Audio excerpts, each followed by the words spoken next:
Good evening, and welcome to the November My Macular and Me webinar from the Macular Society. I'm Kathy Yelf, and I'm the Chief Executive of the Macular Society, a wonderful privilege for me, and it's great to have so many people online with us again this evening. Thank you for joining us, and more people joining all the time.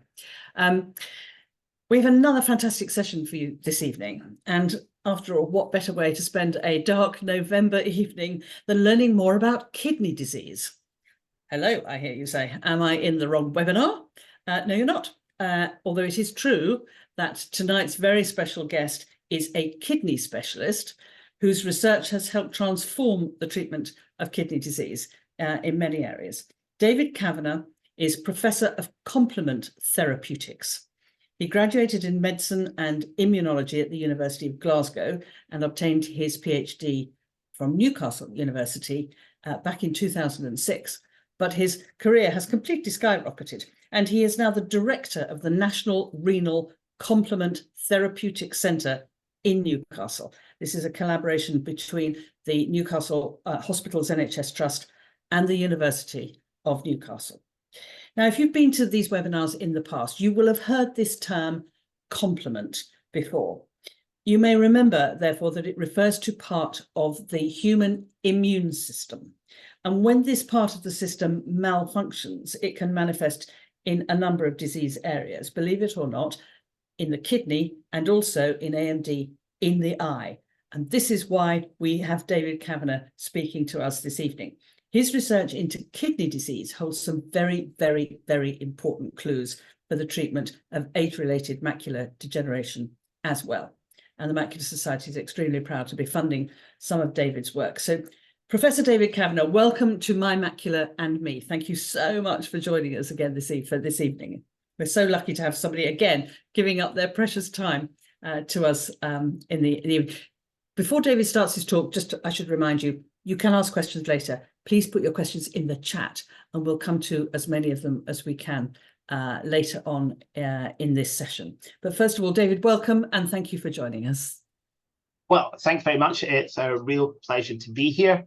And I did notice that somebody was asking us to speak up. So hopefully you can hear me. If not, please let us know.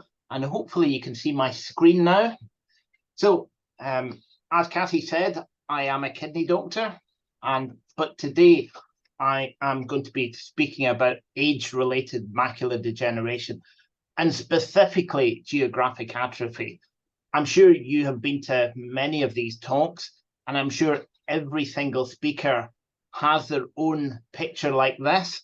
This is not far from me, the Angel of the North. And as you know, with age-related macular degeneration, you lose that central bit of your vision. Unfortunately, it's the leading cause of irreversible blindness in the United Kingdom, with about 3% of adults having this over the age of 65. And by the time you get to 80, that's gone up to 2/3. Now, there are multiple different causes for this, and I'm going to talk about one. As you might expect from my title, it's going to be about complement. I said there are lots of different risk factors for this. Clearly, as its name suggests, age is one of the main ones.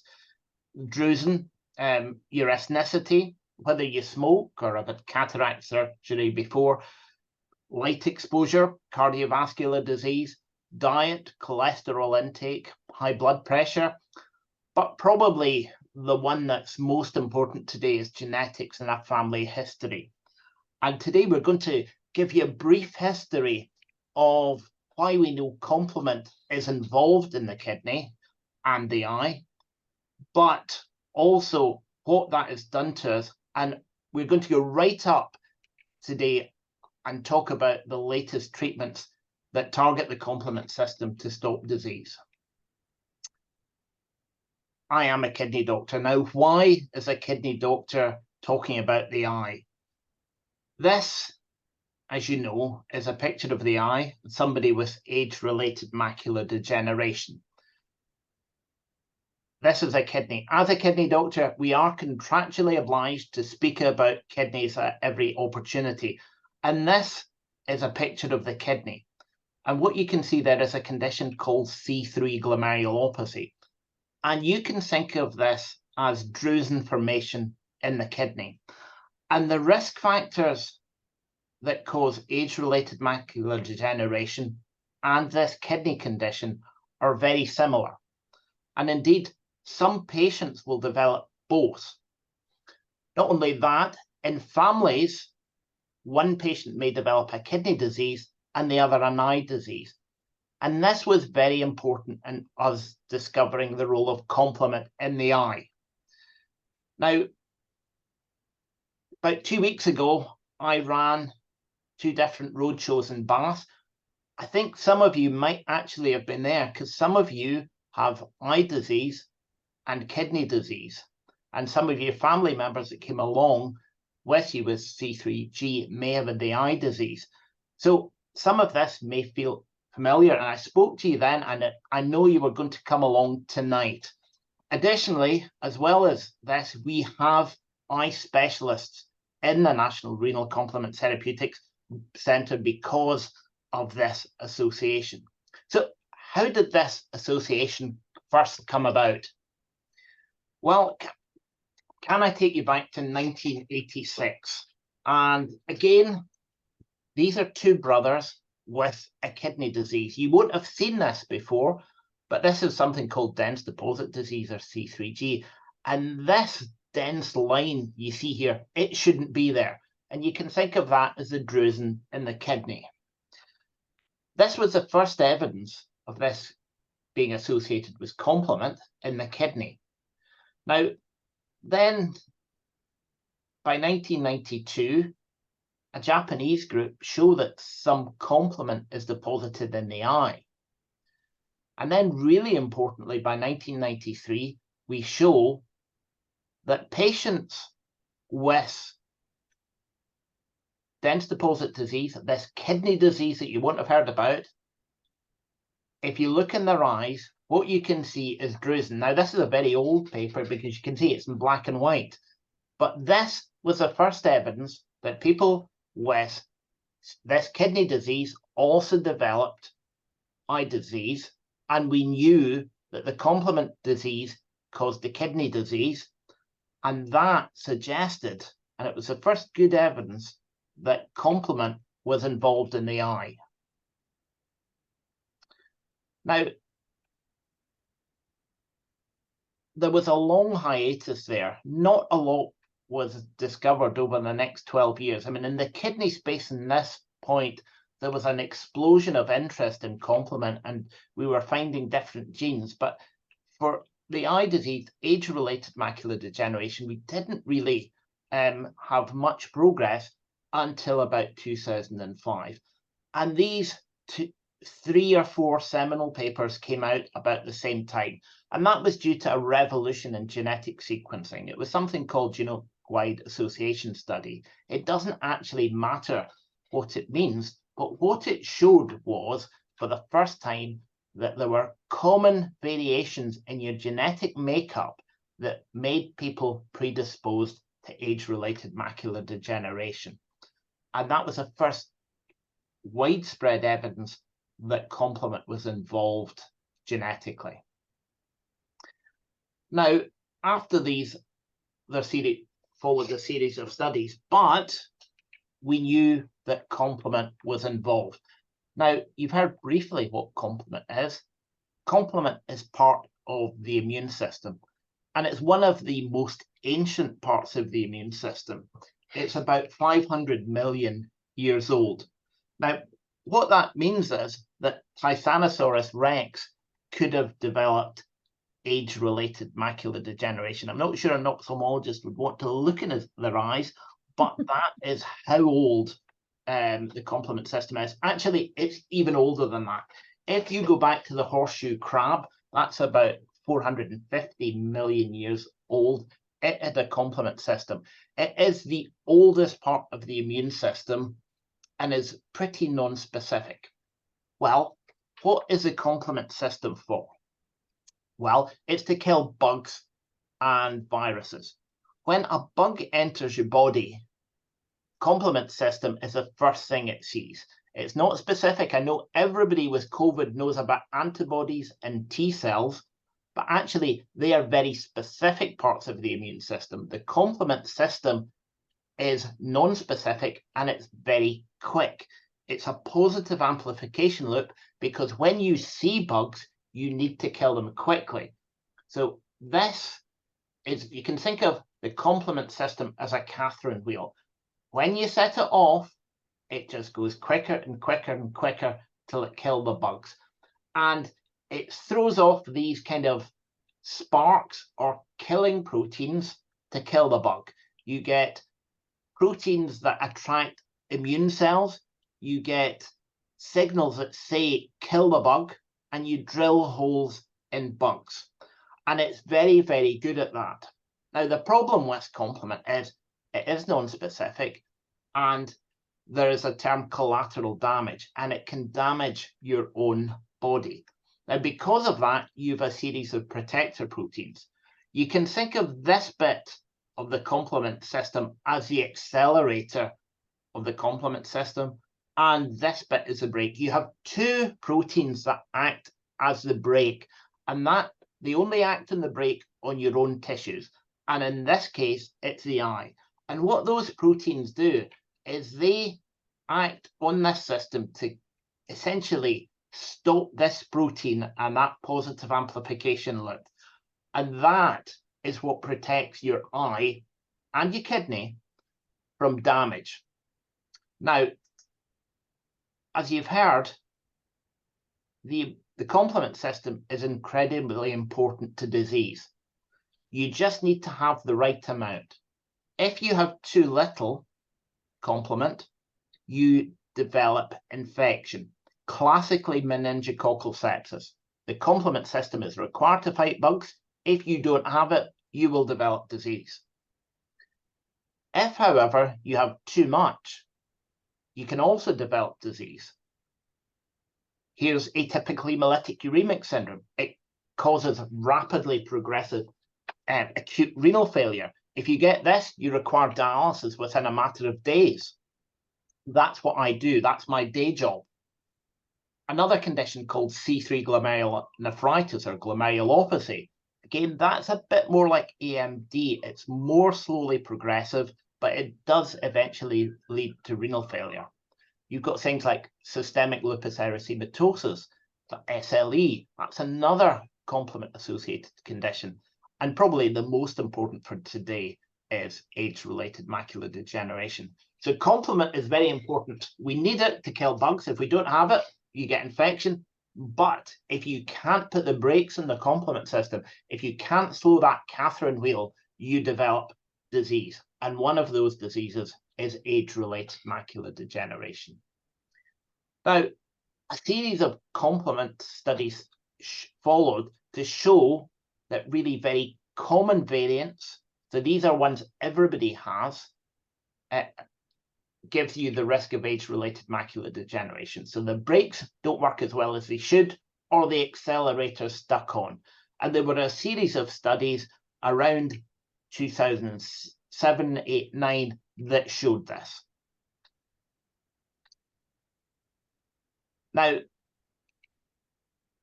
genetic sequencing about this time became a lot more available. When I started my PhD, the Human Genome Project was ongoing. And to sequence one single genome cost about £1 billion. So to sequence one person's genome was extortionately expensive. It took multiple governments to pay for this. However, Moore's law is a computing term, but essentially it suggests that every few years the cost or computing power increases. Now, this was the cost of a human genome. It went from £1 billion in 2000 to today it's under $1,000. So that allowed us to do much more sequencing and to sequence individuals. So now you can get your whole genome sequenced for a few £100, and that allowed us to do more interesting studies. And that we went from things that were very common in the population and that we could pick up by very simple tests to much, much more complex analysis where we could find individual variants.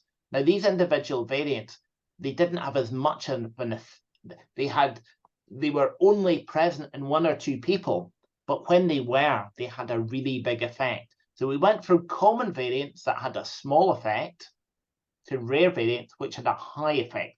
Now, what are these variants? Now, I said age-related macular degeneration can be familial. It runs in families, and by understanding the DNA, we can understand what causes your age-related macular degeneration. And we run a complement screening lab for the UK, and we predominantly do kidney, but because of the association, we also get eye DNA to examine. What is DNA? In a cell, this is going back to O-grade biology. That shows you how old I am when I'm talking about O-grades. There's something called a nucleus. Now, the nucleus contains chromosomes, and the chromosomes contain DNA. Now, what's DNA? Now, the DNA is the blueprint for every single protein in your body, and it's made up of 4 letters, A, T, G, and C. And a single spelling mistake can cause huge problems, and it causes your eye disease.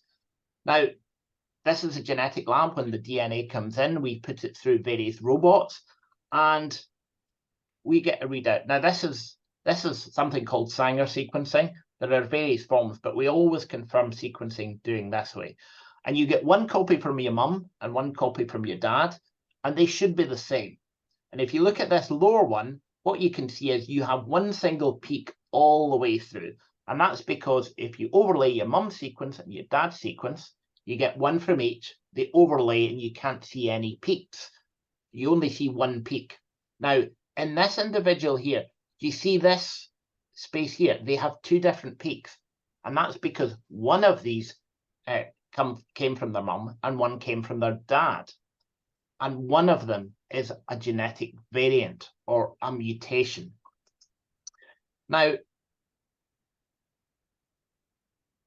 nowadays, we get the whole human genome. Now, I'm not entirely clear if this has been updated, but the last time I looked, there were about 3 billion letters to read in the human genome.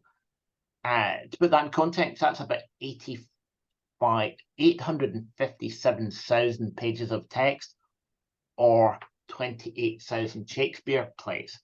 And it's got multiple genes in there. So every time we sequence somebody's genome, we have a lot of reading to do. And just to show you how difficult that is, I'll show you one of these genes. This is a complement factor H gene. This is page 1 of the complement factor H gene. And then we have another 100 pages exactly like that. And then there. Did anybody spot the mutation in there?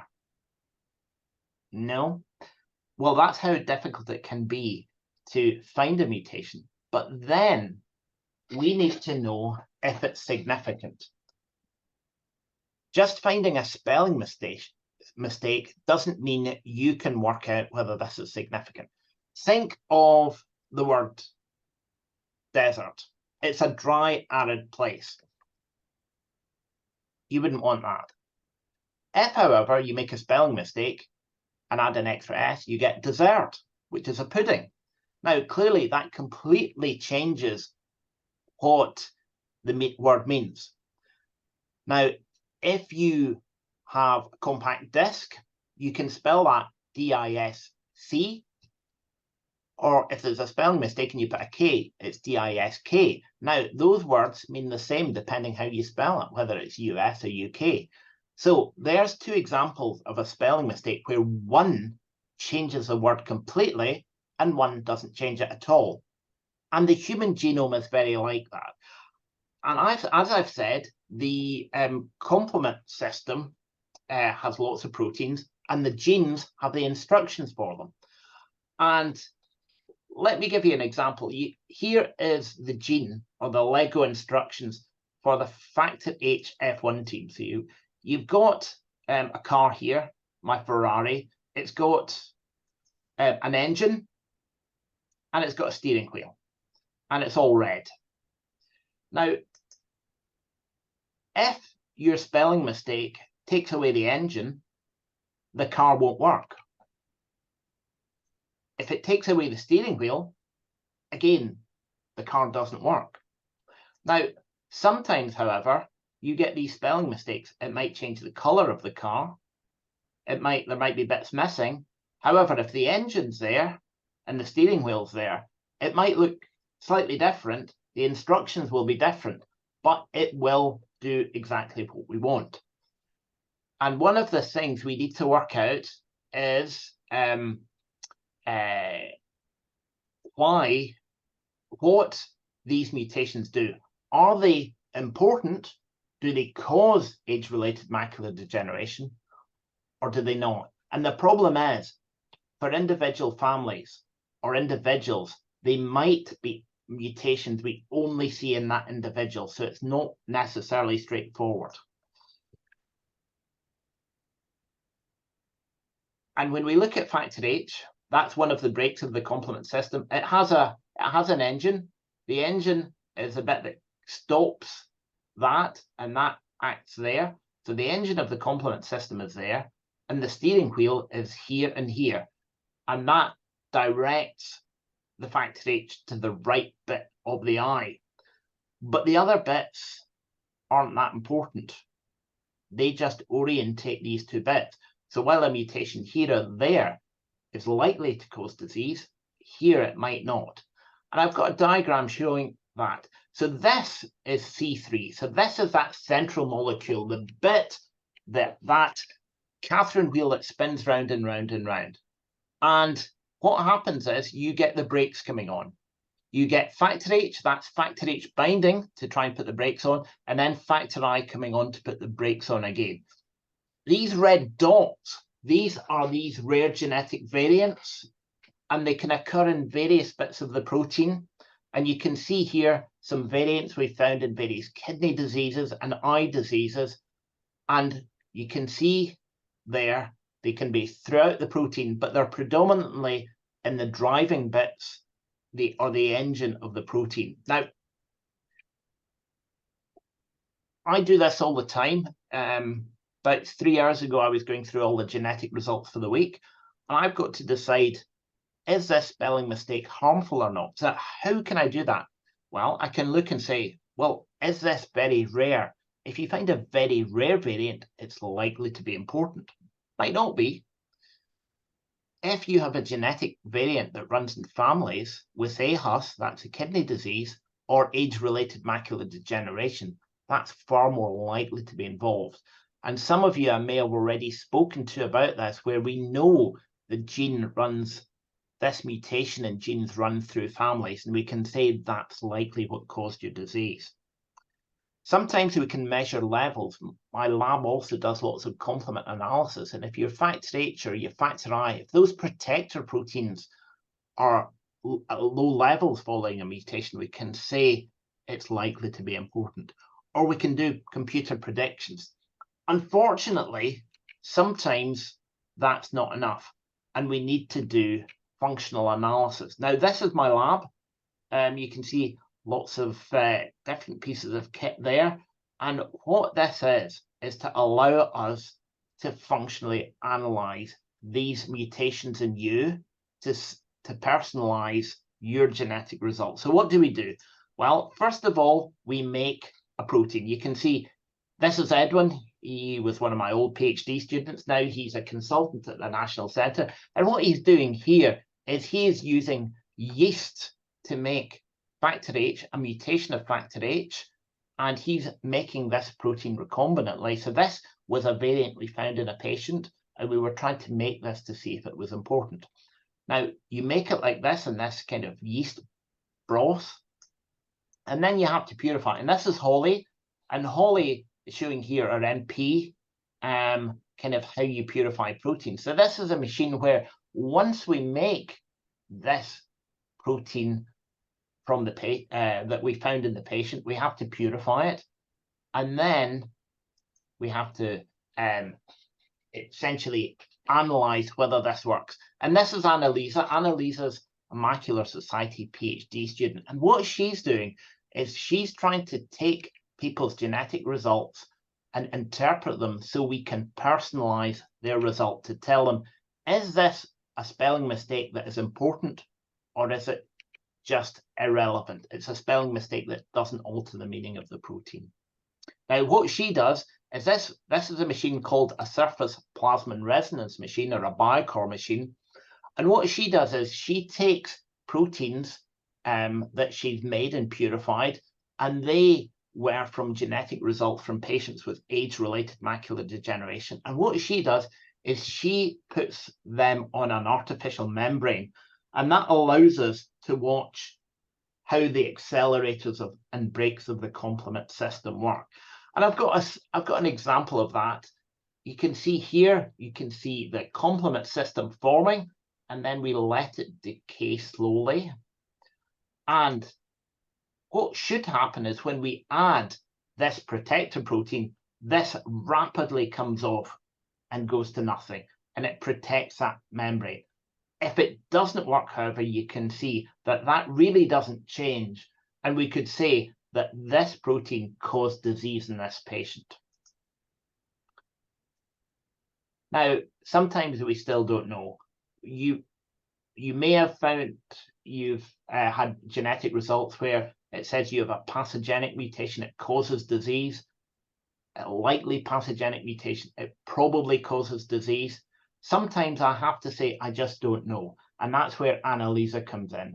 If I don't know if this causes it, I need to make the protein. We need to do functional analysis to see, is this significant? So we can tell you. And every day we learn more and more and more. And sometimes you might get a genetic result, and then later we'll come back and say, well, in 2012, we didn't know what this meant, but we've done some more research, and now we know this is what caused your disease. Now, why is this important? Why, if you're telling me that, well, complement is generally involved in age-related macular degeneration, why do I need to know if individual people are having the disease caused by this? And that's because there are multiple different genetic causes of age-related macular degeneration. This is called a Manhattan plot, and I'm not going to explain it. However, you can see there are lots of different letters here, and most of them are completely unintelligible to even me. But there are multiple, over 30 genetic linkages to age-related macular degeneration. However, not all of them are complement. You can see here, some of the ones with the highest peak are complement, but they're not all complement. And some of these have nothing to do with the complement system. And why is that important? Well, that's because we now have a licensed treatment for geographic atrophy in the United States. Pegcetacoplan, you may have heard about it. It's a drug that you can inject into the eye that blocks the complement system. When the accelerator is stuck too much on, or the brakes aren't working enough, what you can do is give this drug, and it will block the complement system. And this really was the first complement drug that showed a slowing of progression of geographic atrophy, dry AMD. Now, I've shown you this protein before. This is C3. This is the bit of the protein that acts in the Catherine wheel. It damages the kidney. Now, what does pegcetacoplan do? So this is, oops, sorry, bit of a technical hitch there. So this is C3. You can see, you've seen this before. Now, pegcetacoplan binds to this protein down here. You can see there, that's actually a monomer, it's a dimer, and it's binding to this protein so that it doesn't work. Now, that's very scientific. Can I show you what it does? You've seen this before. This is that Catherine wheel, and it goes round and round and round to kill bugs. And it's throwing off all these damaging proteins to kill bugs. However, it can also damage the eye by doing that over many years. Now, what pegcetacoplan does, it doesn't act on these downstream effector molecules. What it does is it acts here, and it stops that positive amplification loop. It actually stops in the Catherine wheel, so all these damaging proteins aren't being thrown out and damaging the eye. So that's where pegcetacoplan works. And it's probably the first of a generation of drugs that are in the pipeline. This is where we're up to in complement therapeutics in the eye. Pegcetacoplan has reached market. There are various other ones. Zamura is coming out. It's in a phase 3 trial. Unfortunately, not all complement drugs work. Lampalizumab, you may have heard about a few years ago. An initial trial, phase 2 trial worked, but when it was rolled out, it didn't seem to. And there are lots of other drugs targeting the complement system are in various stages of development. But we now have at least one complement drug being used for age-related macular degeneration in practice. But why do we need to know? We are entering the complement therapeutics era for age-related macular degeneration. I've talked about pegcetacoplan. It does slow down progression. However, it's not a panacea. It only slows this down. It has yet to show a change in visual acuity. Now, why is that? Are we treating early enough?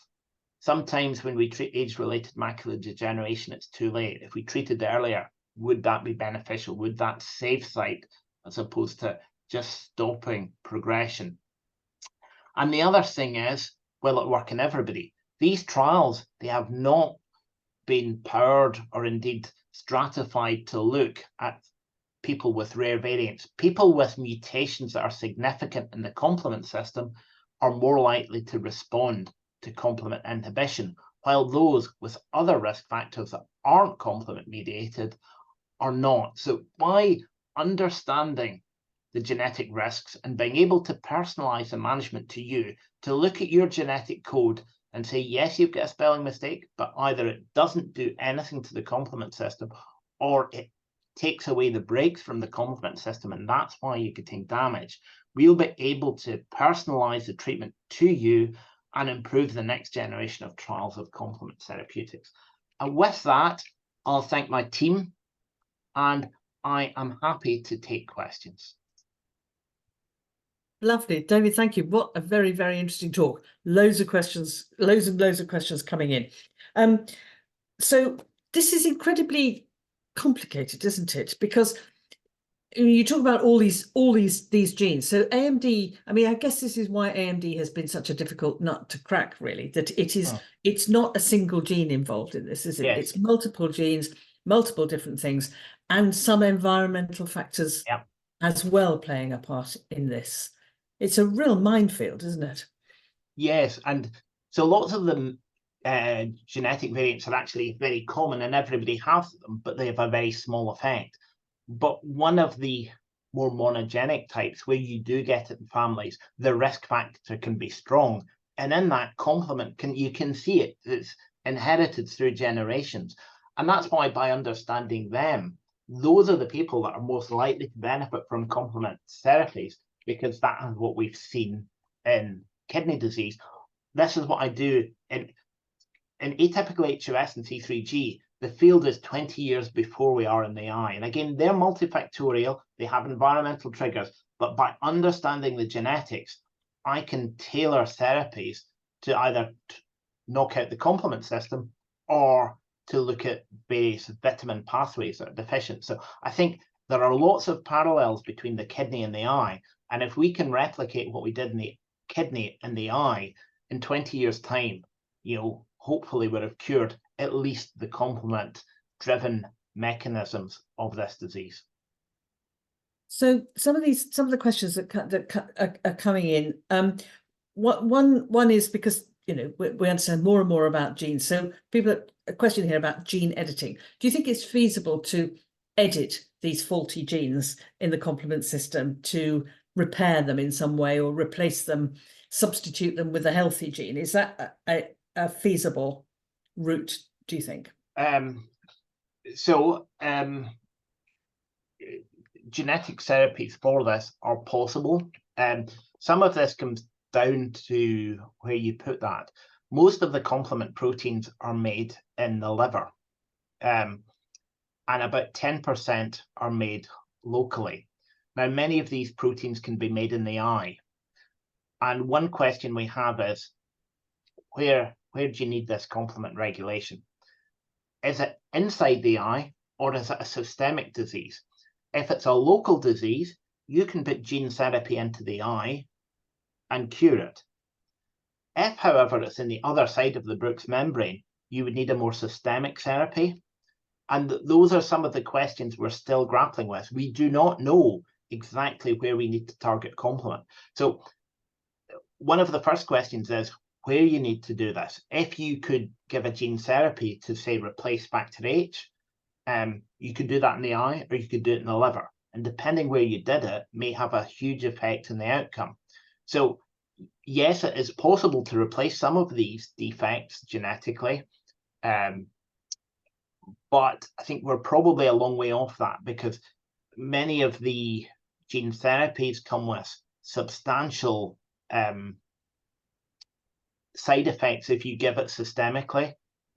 We see that a lot in kidney and liver, the side effects of systemic gene therapy in the liver, whereas in the eye it's probably safer, but we don't know if that would be enough. So I think, yes, that is clearly a pathway to go down, but we need to know exactly where we need to put that gene therapy and whether it needs to be systemic or local. And ideally we do it locally. That's much more straightforward. But I think there are various different camps in that, and I sit in the middle where we do not yet know whether it's one side or the other or both. So another question here about environmental factors. So we know that smoking, for example, is very bad for eye health. You mentioned some of these other risk factors around diet and light exposure and so on. What do we know about the interplay then between the environmental factors and the genetic factors? Do the environmental factors, the question is, alter the genes in some way? And there was a specific question about radiation, for example. We know that radiation damages DNA, don't we? So what do we know about the interplay between the environmental and the genetic factors? So, I mean, you asked about radiation damage. That would be more of an issue being passed down generations, because you're unlikely to alter all your DNA making complement proteins just by radiation.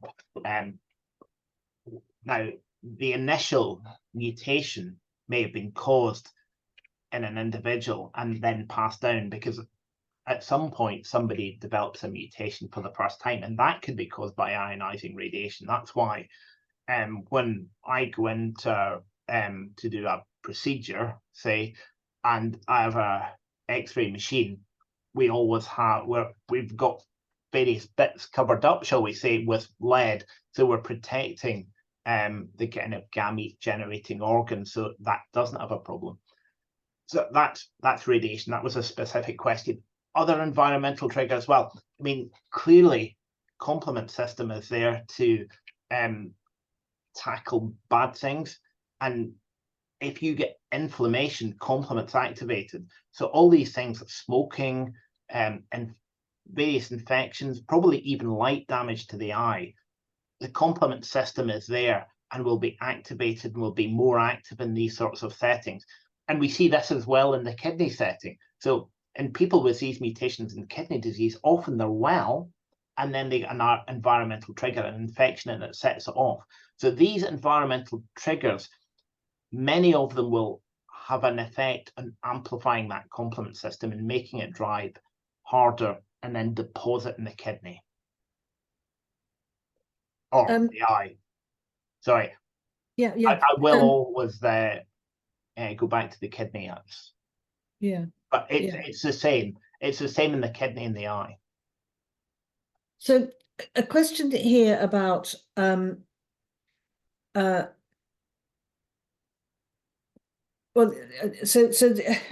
because complement affects the whole of the body, doesn't it? So a question here about somebody who has rheumatoid arthritis, a brother and a sister. Two of them have thyroid issues. Another one has got bladder cancer.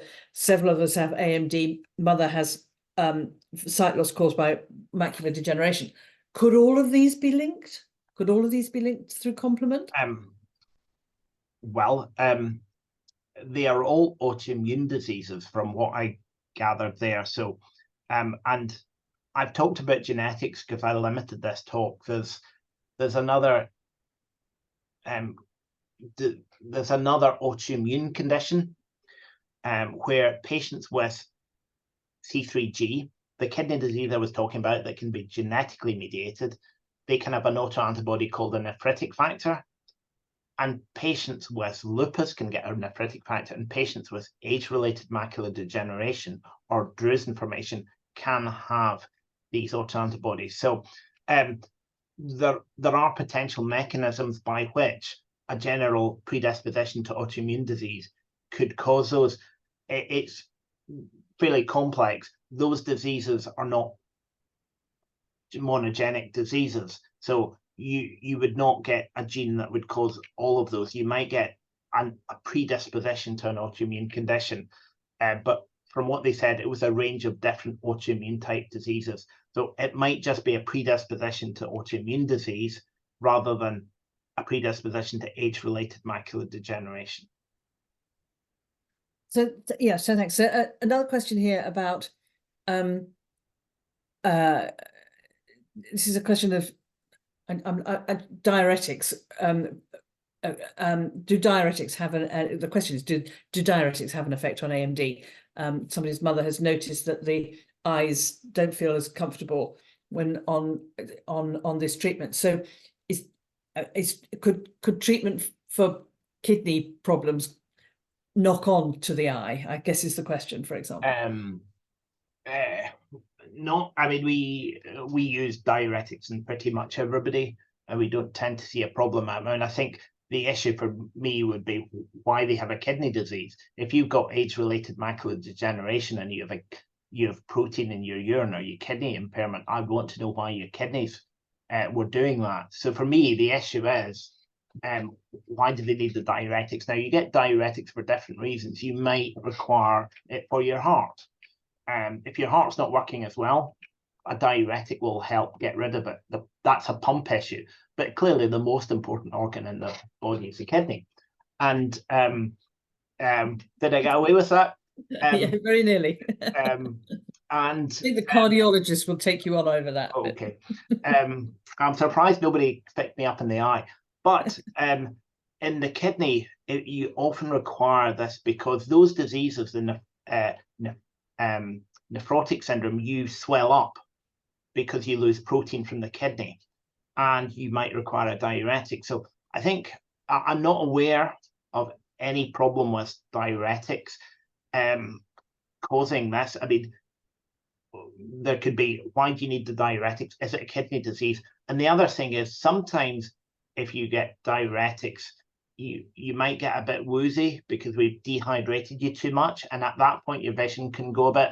So I think I'm not aware of any association, but I think I'd be asking what the kidney disease is, and is the blood pressure okay, so you're not getting dizzy. And those would be the common things we'd do first before I'd start worrying about diuretics causing AMD. Okay, thank you. So question here about the genetics and how it's passed from generation to generation. So this question is, does AMD come down through the male or the female line? So we know that some genetic diseases are specific to mitochondria, maternal mitochondria disease, aren't we? So does this apply to AMD or is it random? So first of all, most age-related macular degeneration is not familial. So that's the first thing to say. that most people have very common risk factors that you or I would have. So most is not running through families. Very occasionally, you will get people with what we call autosomal dominant inheritance. Now, that's a big word. It just means I had it, a kid had it, a grandfather had it, and you go back up. And that can either, because of that, it can go down either line. And most of, actually all the complement genes that have been so far linked to this could be inherited down either line. But can I just stress that most are not fully penetrant? Most are risk factors. What these rare variants do, they're rare, but they increase the risk. The common ones are common, have a small effect. But in those people with familial disease, quite often you will find something that has a big effect, and it runs down it. It can be male line, female line, it doesn't matter. And those are the families I tend to pick up, because when I find the kidney disease, I always ask about eye disease, and you can go back up and find these changes. So it's, most aren't, but when it is, it can either come down through the mum or the dad, and the only way we know is to go back up and check.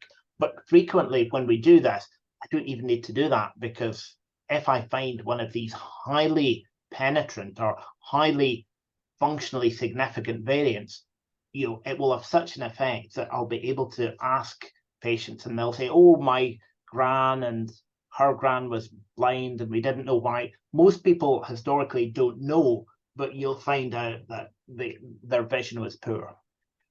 Yeah, and I guess because previous generations didn't live into their late 80s and 90s, as so many people unfortunately now do, it may be that we did have it in our families, but people didn't live long enough to develop it in any meaningful way, and we just don't know then so much.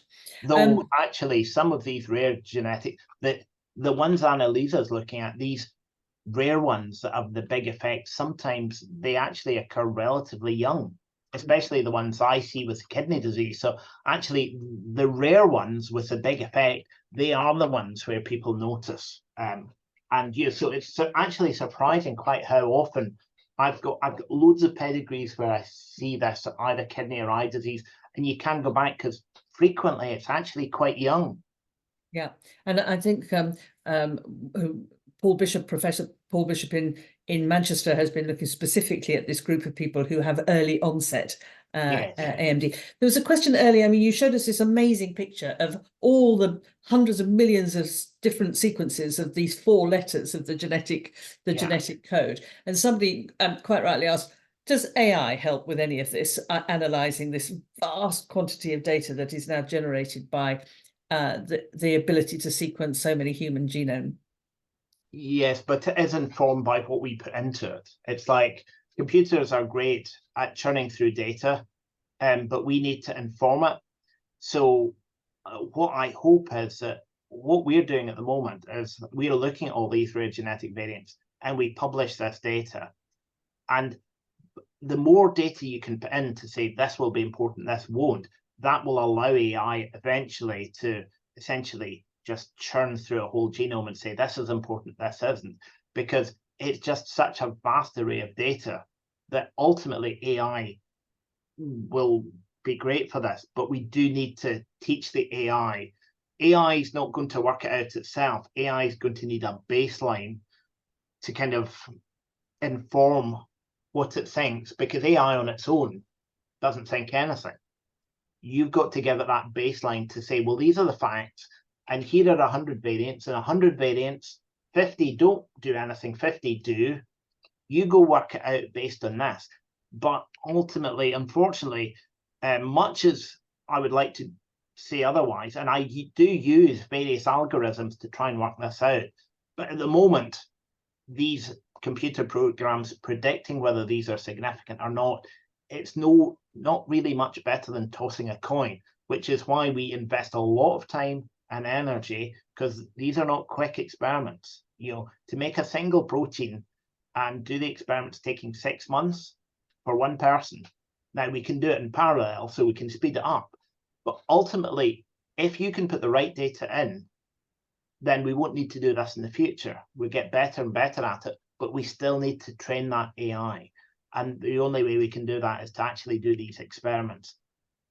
And then once it's informed, yes, we'll be able to plug, you can see a time when we plug our DNA, some sort of Star Trek universe where we were born, and it gives us a printout of what we've got, when we'll develop it, and what we need to do to stop it. But I think we're a long way off that. But yes, I agree, AI is the way ahead. But at the moment, what we're trying to do is get the data to inform the AI to make the right decisions in the future. I don't know whether I want that prediction or not. I don't know whether I want to look forward to that. Well, I mean, but I've shown you the cost of sequencing.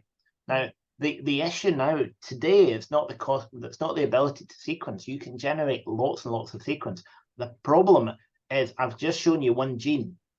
Trying to interpret all that and all the different spelling mistakes in every single gene. Some of those genes, we don't really know what they do. And that is, it will be a long time before we're at that point, because there's just vast amounts of data. What we need to do now is focus on trying to get ways where we look at this data, look for spelling mistakes and see how it influences disease. And this isn't eye disease, this isn't kidney disease, this is every disease, because we're really in a genomic era now, and we get more and more information than we used to. What we published when I started my PhD is minuscule to what we know. The data sets we develop then compared to what we get now, it's, you know, in orders of magnitude different. And that's due to the cost. I mean, the cost has fundamentally, that decrease is fundamentally going to change how we do medicine. Somebody quite rightly points out this risk. You talked about the Catherine wheel, and it fights infection, and these drugs, these new drugs like pegcetacoplan, their idea is to inhibit that activity. So does that increase the risk? The question is, does that increase the risk of infection in people? Are people on these drugs going to be more susceptible to infection because the complement system has been suppressed in some way? So, I mean, clearly there was a lot of concern about this.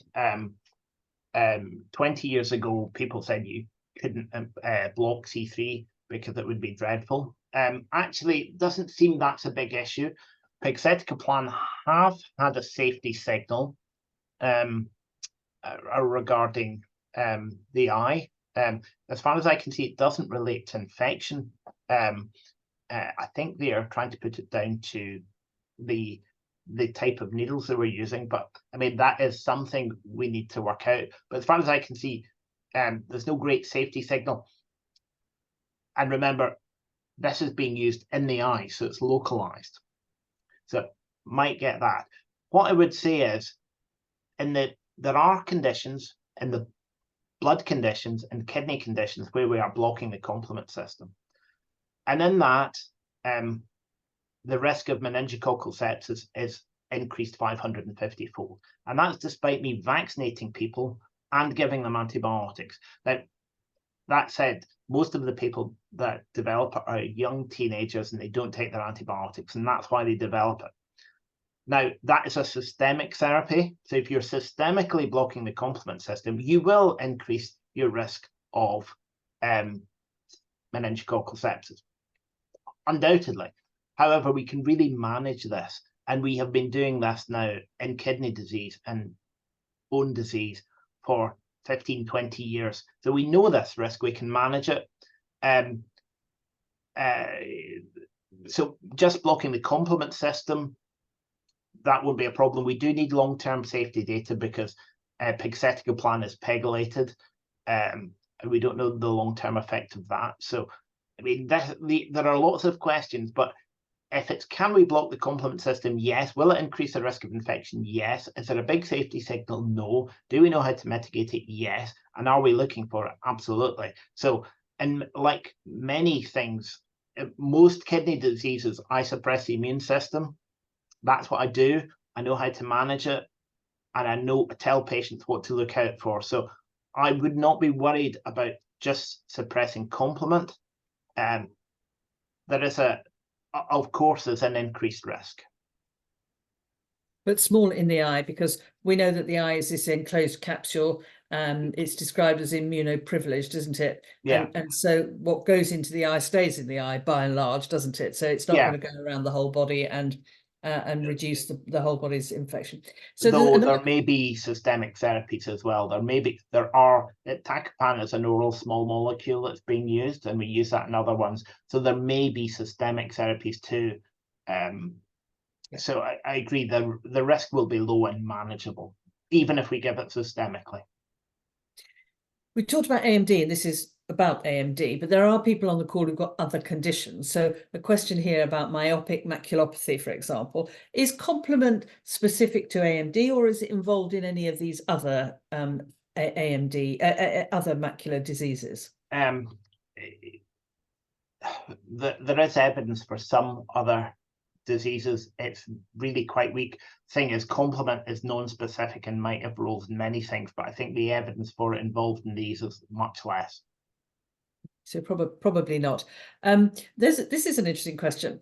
In acupuncture, I don't know anything about acupuncture, but in acupuncture, apparently eyes and kidneys are on the same meridian. Presumably, in acupuncture has connected eyes and kidneys as well. Well, I mean, I may use that in the future in talks, and I might learn about acupuncture, and I might even come up with a diagram looking at the meridian. I have to say, although I work in complement, it's the wrong type of complementary medicine for me. So I don't know. I don't know what to say about that one, other than it's interesting. Maybe the Chinese knew something we didn't. Maybe that's right. And I think and just another question here about I think we've covered that one. Hang on, I've just lost one here. Yes, it's another question about Stargardt, which I don't think we can cover on this tonight. Another question about lutein supplements and dietary supplements. Do they play a part in kidney disease as well? Diet, is that part of it? Not really. I mean, diet in the kidney tends to involve around avoiding salt and controlling blood pressure. So diet is just the usual. Unfortunately, in kidney disease, we're trying to avoid nasty things that we'd have to dialyze out and accumulate in kidney disease. So we don't have the same evidence. There are quite a few studies in AMD revolving various supplements. We don't have them in kidney disease, and we don't really understand how they would involve the complement system. I think they're probably targeting different things and having a role in complement in the eye, and certainly in the kidney. There's nothing associated with it. So we're nearly out of time, David. Looking ahead, you talked about maybe 20 years' time we might have the answer to this. What's your kind of dream position for AMD and kidney disease, for that matter? I mean, where do you think we're going with this? So, I mean, I think in eye disease, the problem we've got is that we are treating very late in the disease. I think for complement therapeutics, one issue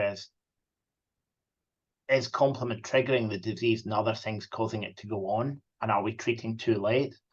I think ultimately, you would want to treat as early as possible, because the problem is we're treating at the moment when people have really quite impaired vision, and for me, that's not where we want to be. In the kidney disease, it's very quick, so I can rescue it quickly. In the eye disease, people are presenting 60, 70 with 60, 70 years of damage. And that, to me, is not the right time to target. But I think it's the only time we can target. See, these are experimental agents. I think once we are happy with them, once we know they're safe, if we can identify and really personalize the management, go to somebody's genome and say, you are at increased risk of a complement-mediated age-related macular degeneration. We want to start treating you with a tablet now to prevent you developing disease. That's where I would like to be, because at the moment, even the gold standard treatment with complement, pegcetacoplan, hasn't changed vision in anybody. And that is the disappointing thing. All we're seeing is slowing when you look in the back of the eye. So actually for patients, I don't think patients are seeing a benefit yet. And I think that's where we want to be. We want to be treating early enough in the right place with the right drug. And that might be different drugs for different people. I've shown you all the different genetics. Some of these drivers are really quite strong.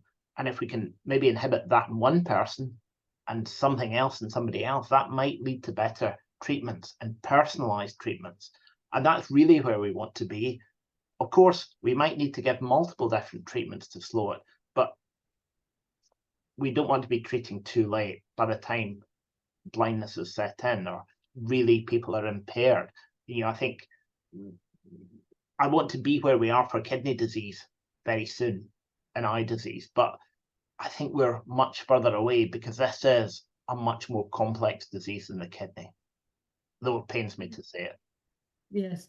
Well, David, thank you so much. It was such an interesting talk and we so enjoyed it.